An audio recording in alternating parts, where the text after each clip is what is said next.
I fall in love, you fall in love with me, everything is good.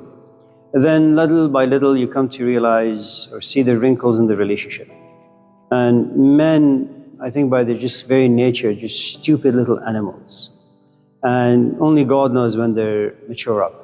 They're very, very, very, very slow in understanding anything that's worth understanding. Women, on the other hand, they're really, really good. So 2, 3, 4, 5 years into it, you realize that I'm no good. I'm good for a quickie, but for a longie, no. There is no reason for you to invest any hope or dreams or create any fantasies that have to do with getting married, buying a house, having children, because I'm just a scumbag. But you didn't realize this at the beginning. And a breakup is very much like a divorce. It's like a death of something. And whenever there is a death, you suffer a loss. Whenever there is a loss, there's a great amount of kind of just inner battle, back and forth. You're angry at first. I mean, before you look at me and say, Amir, I'm breaking up with you, there is this denial stage you go through, which is, I think we can make it work.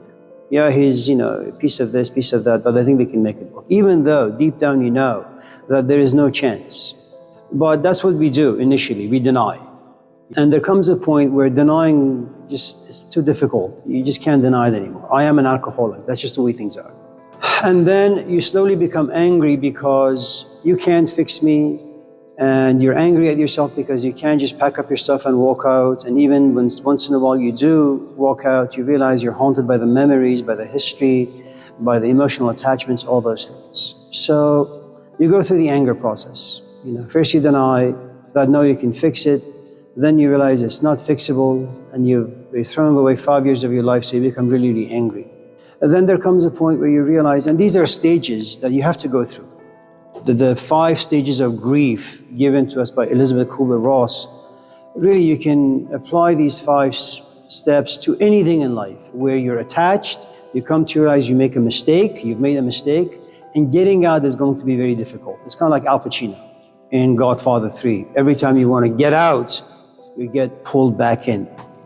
And so once you overcome the stage of anger, what happens is you begin to bargain, because you don't want to leave the relationship. So you say, Amir, listen, why don't we do A, B, C, D? And in this way, I can help you out and you can help me out. We'll hopefully reinvent our relationship. And this is coming from you. You want to make this work. But being a man that I am, being all the addictions and habits and traumas, I try, but I fail. Just because I'm hoping to change it doesn't mean that I can. I just have the hope. And after many, perhaps weeks or months or years of bargaining, you realize it doesn't really matter how much you self-sacrifice. Things are not going to change. And then what will happen is you get really, really sad and depressed.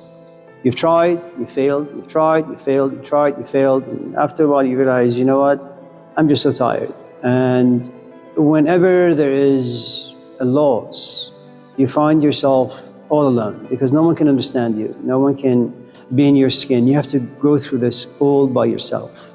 And everybody has a different timetable.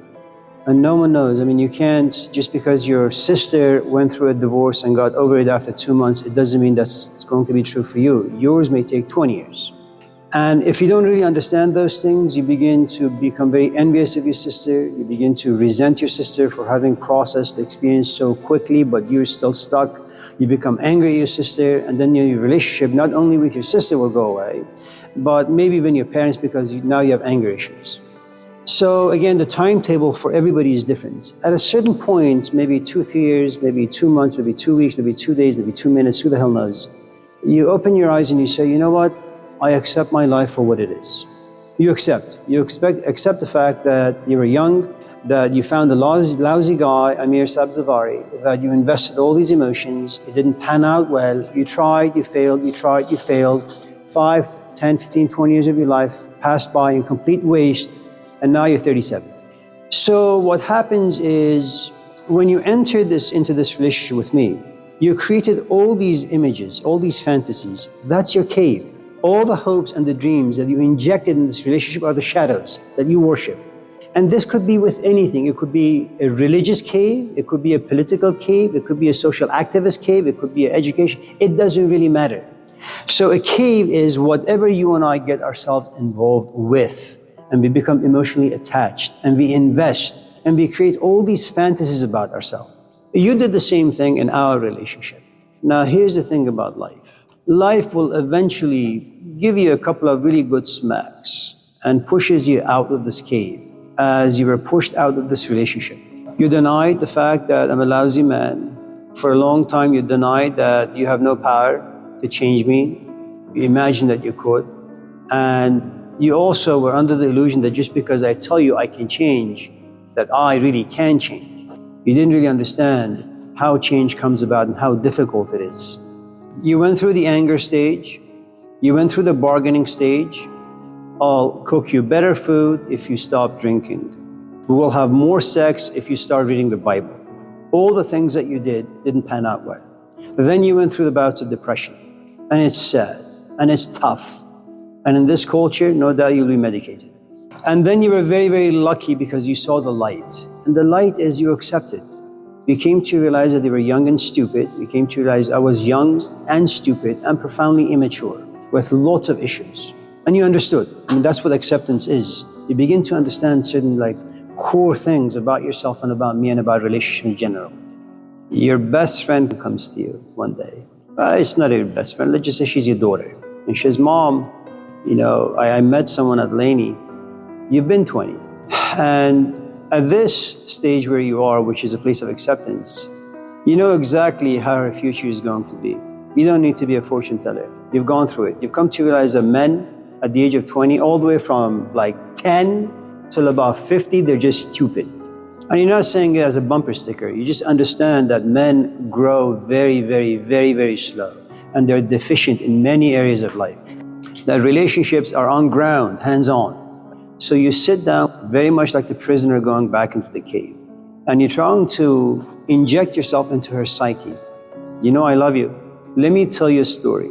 I was once 20, just the way you are. I met a young guy named Johnny, kind of like your guy, whose name is Max. I had dreams and hopes and this and that, very much like you. I fell in love very much like you. But it was raw. I didn't really understand it. I was invested 5, 10, 15, 20 years. Do you see me now? Wrinkled, old, alone? This is what happens with trauma. Don't make my mistake.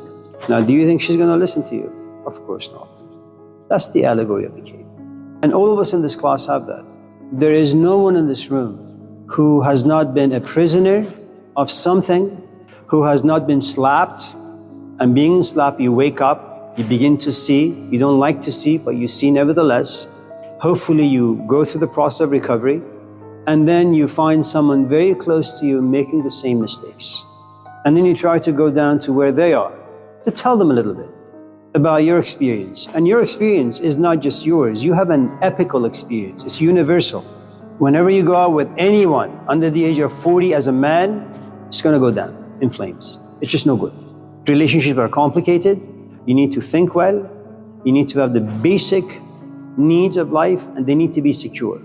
I had some of my students teach my classes when I wasn't feeling well some years ago. They're like 20. Nice kids. But all they have is just information. And the problem with just giving people information in a very animated way is that you create for them this illusion that you as an instructor actually know a few things. You don't. You just have a big mouth.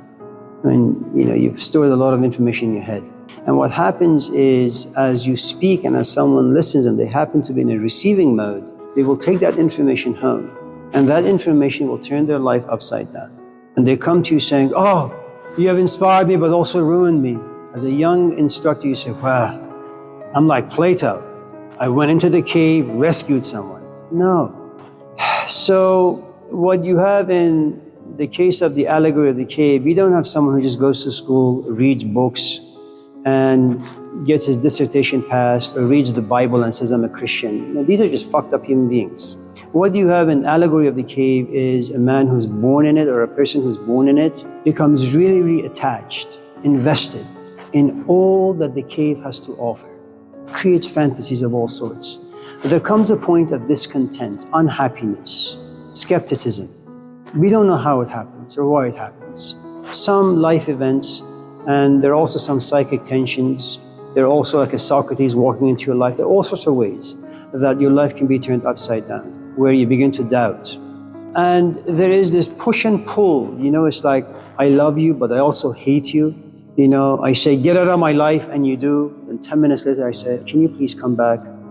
And so there comes a point that despite all of your best efforts to enlighten or to give all of your experiences and make sure that she understands everything well so she doesn't make the same mistake that you did, that she stays in school, that she doesn't invest hopes and dreams in crummy, immature people so she could, her life could be better than yours.